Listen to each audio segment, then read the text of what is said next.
Saturday's first video for you is firstly, we have a new story from Eritrea. Eritrean top delegation is visiting South Sudan. Eritrean Information Minister Yemane Gebremeskel spoke a little about the agenda of this visit, what is being discussed in South Sudan. Second news story is from North Shore Zone of Oromia region. In several previous videos, we spoke about civilian casualties ongoing in the operation against Oromo Liberation Army. An incident is being reported in Warra Jaarso North Shore, in which around 18 persons have been killed. Who killed them? Are they OLA fighters or the civilians? Government and OLA-backed news sources, they have shared conflicting accounts of what happened in Warra Jaarso. Dead bodies have not been handed over to the families.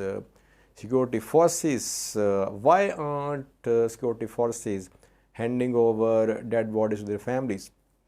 Thirdly, viewers, an act, a display of religious harmony, religious solidarity was seen in Arsi zone of Oromia. What happened there? And lastly, viewers, a journalist has written a piece for BBC about alleged ongoing systematic campaign to destroy the evidence of ethnic cleansing committed against Tigrayans. We'll have a detailed look at this news story, this report. Who is this journalist? Are Amhara government forces, Ethiopian government forces destroying the evidence?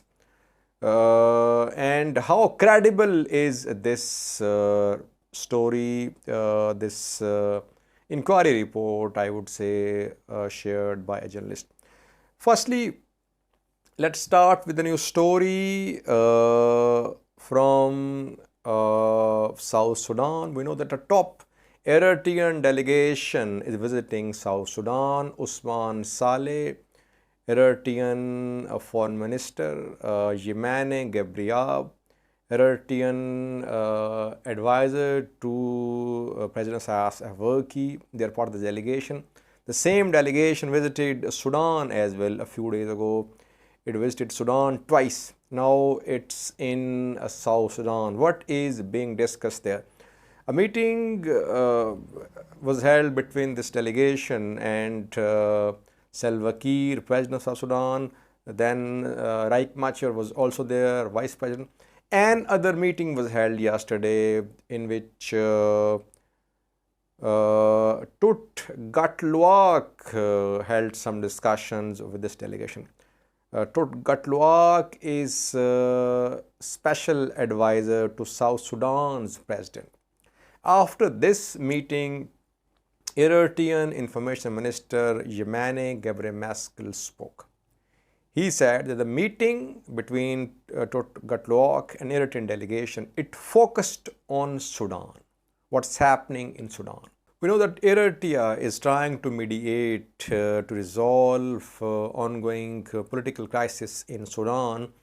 Eritrean delegation delivered a special message from Isaias Afwerki, Eritrean ruler, to Sudanese Army Chief Abdel Fattah al-Burhan. And now this delegation is discussing the ongoing political crisis in Sudan in its meetings held in South Sudan. So far, Yemane Gebremeskel says that the meetings are focusing on the ongoing crisis in Sudan. Are these meetings linked to Tigray or the ongoing operation against OLA in Oromia?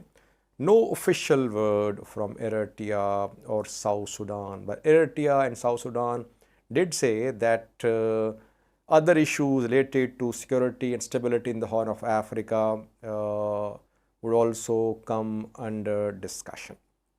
Secondly, our second news story is from North Shua zone of Oromia region. We have been updating you about ongoing military operation against Oromia Liberation Army.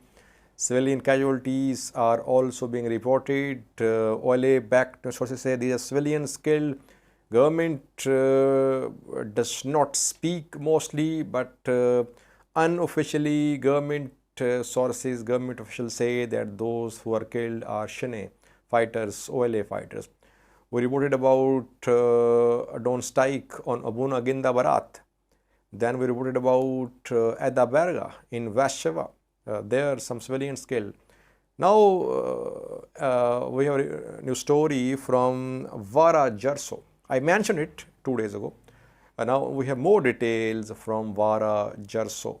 What happened in Warra Jaarso? Warra Jaarso is in North Shua zone of Oromia region, and here locals say who have talked to some OLA-backed news sources.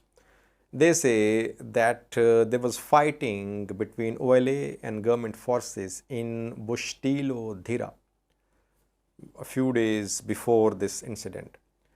After the fighting, after the end of the fighting, government forces, they stormed this town, this area of Warra Jaarso, and they arrested civilians who spoke Afan Oromo language.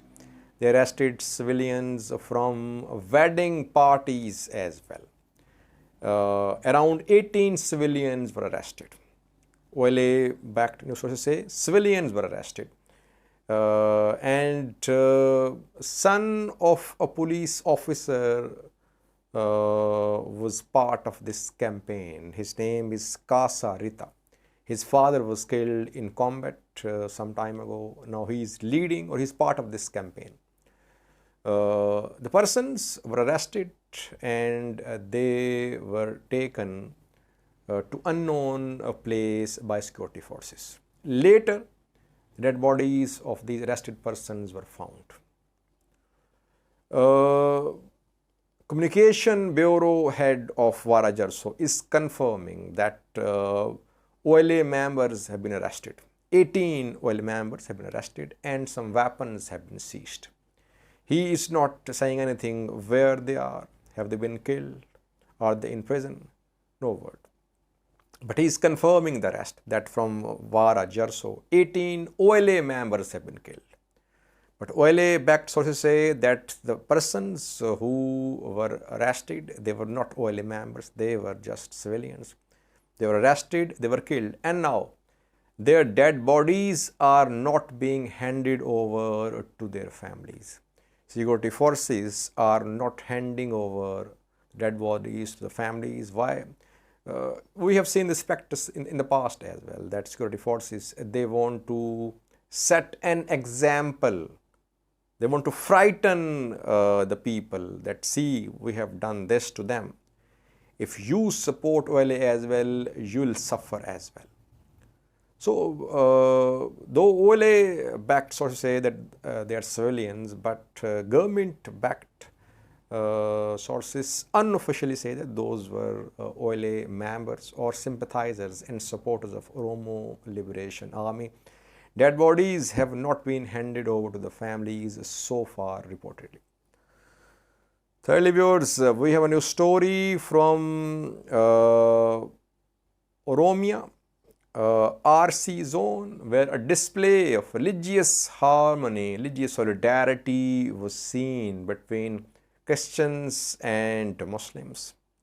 Muslim community in Arsi zone has donated 3 million Ethiopian birrs for the construction, for the building of a church in Munich district. A ceremony was held where Muslims, Christians, they participated. Some local administrators, they also took part in the ceremony. Before that, Christians donated for the construction of some mosques in this Munich district in Arsi. So, exemplary sort of relationship is there in Munich district between Christians and Muslims. Unlike what we saw in Gondar a few days ago, the situation is improving there, but there is need of religious harmony in Gondar too. If Arsi Christians and Muslims can live in such a manner, why can't other religious communities follow suit? Lastly, viewers, very important news story is from Volkai Thomra Sagade, Western Tigray. A journalist has written a piece for BBC. The journalist claims that Amhara government forces, Ethiopian government forces, they are destroying the evidence of ethnic cleansing of Tigrayans. You know that a few days ago, Human Rights Watch, Amnesty International, two human rights bodies released a joint report.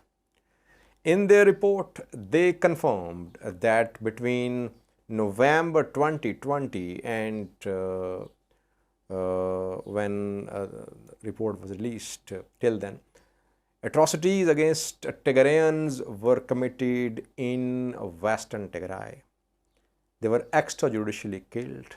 They were expelled from Humra Volkai Sagade.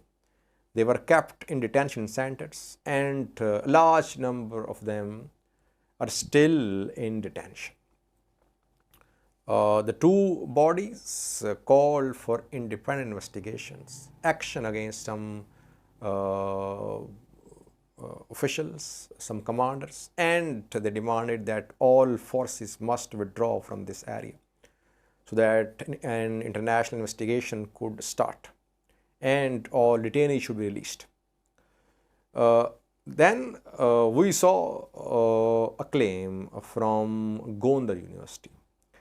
Gondar University researchers claimed that they uncovered some graves, mass graves. The graves contained remains of Amharas who were allegedly killed by Tigray fighters around 3 to 4 decades ago, when Tigray fighters were fighting Derg government of Ethiopia. And we saw Amhara news sources share videos, pictures of these uncovered, dug out mass graves. Now, this journalist has written this piece for BBC. Who is the journalist? Lucy Kassa. She is a Tigrayan. She has written several pieces since the start of Tigray conflict, mostly focusing on sexual violence committed against women during Tigray conflict. Most of her pieces focused on atrocities committed against Tigrayans in Tigray, but in one piece she talked about atrocities committed in Amhara as well at the hands of Tigray fighters. Because I did a new story about Lucy, and I said that she was just covering atrocities committed against Tigrayans. Then she contacted me a few days ago, and she said that she had covered an incident which happened in Amhara region as well. So the lady has been forced to leave Ethiopia. Her house was raided in Addis Ababa, I think. She was under pressure. Now she has fled Ethiopia. She is not in Ethiopia. How did she contact people to write this story about Western Tigray? She says that she telephonically contacted eyewitnesses. What is she saying? She says that Amhara government forces, Amhara militias, Ethiopian government forces, they are destroying the evidence of ethnic cleansing, of extrajudicial killings of Tigrayans.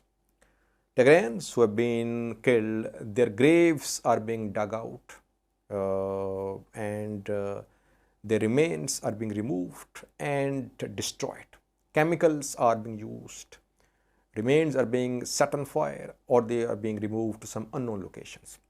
She has shared some names of the places that these acts are happening behind Hamile Hamushte school in a plot. She says that a grave was dug up and their remains were removed. Secondly, Homera Agricultural Institute land. There also she says that some graves have been dug up. And in these two places are in Homera. In Adabe town, similar practice is ongoing. So what she is concluding is that some chemicals are being used by government forces to destroy the forensic evidence of the massacre of Tigrayans who were killed extrajudicially and who were buried in mass graves in Volkayet, Humera, Sakede. And method of research, as I said, she contacted people by phone. She did not visit the place. No one is allowed to visit these places. Even aid agencies are not allowed to enter Volkayet, Humera, Sakede. Now, we know that Human Rights Council formed a commission, an inquiry commission, to look into atrocities committed against Tigrayans, Amharas, Afar since the start of Tigray conflict. The inquiry commission was opposed by Ethiopian government. Ethiopian government tried to stop the funding for this commission too, but funding has been approved. The commission could start its work before it could start its work in coming days if Ethiopian government allows it to enter Ethiopia. It's not clear so far. Will the government allow it or not? So before the arrival of this commission, several things are happening. Amhara government says that graves of Amharas are being uncovered who were killed by Tigrayans 4 decades ago. Tigray-backed sources, some pro-Tigray sources say that graves of Tigrayans are being dug up and their remains are being set on fire, they're being destroyed with an aim to destroy the evidence. What is needed is some independent inquiry, international inquiry. But is it possible? Will the government, especially Amhara government, Ethiopian federal government, will they agree to such independent international inquiry? That remains to be seen. We have shared the viewpoint of both parties with you. Thank you for watching.